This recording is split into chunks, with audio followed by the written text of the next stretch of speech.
কার্যক্রম নিষিদ্ধ আওয়ামী লীগের কেন্দ্রীয় কার্যনির্বাহী কমিটির সাংগঠনিক সম্পাদক ও শরীয়তপুর এক আসনের সাবেক সংসদ সদস্য বি.এম. মোজাম্মেল হককে গ্রেপ্তার করা হয়েছে।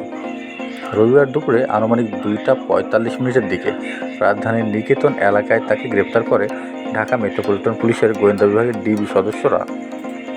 বিষয়টি নিশ্চিত করেছে ডিএমপি মিডিয়া ও পাবলিক রিলেশনস বিভাগের উপ-পুলিশ কমিশনার ডিসি মোহাম্মদ তালেবুর রহমান।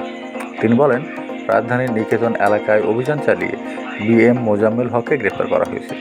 তিনি আরও বলেন, মোজাম্মেল হকের বিরুদ্ধে বৈষম্যবিরোধী ছাত্র আন্দোলনে হত্যা মামলাসহ ঢাকা মহানগর এলাকায় 8টি মামলার তথ্য পাওয়া গেছে।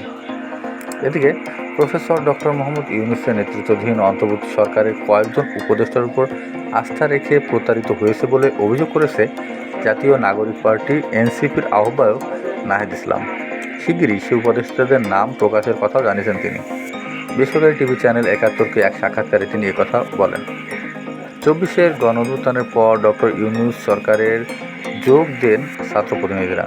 পরে নাহিদ ইসলাম পদত্যাগ করে হাল ধরে তরুণদের দল এনসিপিতে। এখন উপদেষ্টা পরিষদে আছে আরও 2 জন।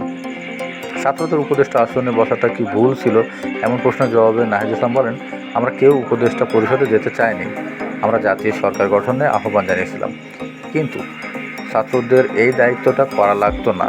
যদি রাজনৈতিক শক্তি ও অভ্যুত্থানের শক্তি এই সরকারে না থাকতো, তাহলে এই সরকার 3 মাসও টিকত না। সরকারকে উচ্ছেদ করার চেষ্টা ও প্রতিবিপ্লবের চেষ্টা চলমান ছিল প্রথম 6 মাস এবং এখনও মাঝে মাঝে আছে। নাহিদ ইসলাম বলেন, রাজনৈতিক দলের নেতারা এবং যারা উপদেষ্টা হয়েছেন তাদের বিশ্বাস করাটা অবশ্যই আমাদের ভুল ছিল। আমাদের উচিত ছিল ছাত্র নেতৃত্বকে শক্তিশালী করা। সরকারে গেলে সমৃদ্ধভাবে যাওয়া যায়। নাগরিক সমাজ ও রাজনৈতিক দলকে আমরা যে বিশ্বাস করেছিলাম, সে জায়গায় আমরা প্রতারিত হয়েছি। তিনি আরও বলেন, অনেক উপদেষ্টায় নিজেদের আখের গুছিয়েছে। তারা গণঅভ্যুত্থানের শক্তির সঙ্গে বিশ্বাসঘাতকতা করেছে।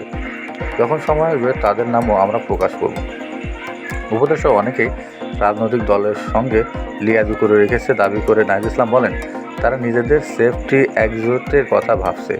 এটা তাদেরকে অনেক পোহাতে হচ্ছে। কিন্তু তারা যদি বিশ্বাস করতো তাদের নিয়োগকর্তা ছিল গণঅভ্যুত্থানের শক্তি, সাধারণ মানুষজন তারা রাজপথে নেমেছিল, জীবন দিতে গিয়েছিল, তাদের উপর বিশ্বাস করতো, তাহলে তাদের এই বিচ্যুতি হতো না। নাহিদ ইসলাম আরও বলেন, 5ই আগস্ট ক্যান্টনমেন্টে সে জানিয়েছে রাজনৈতিক নেতারা, ছাত্ররা নয়।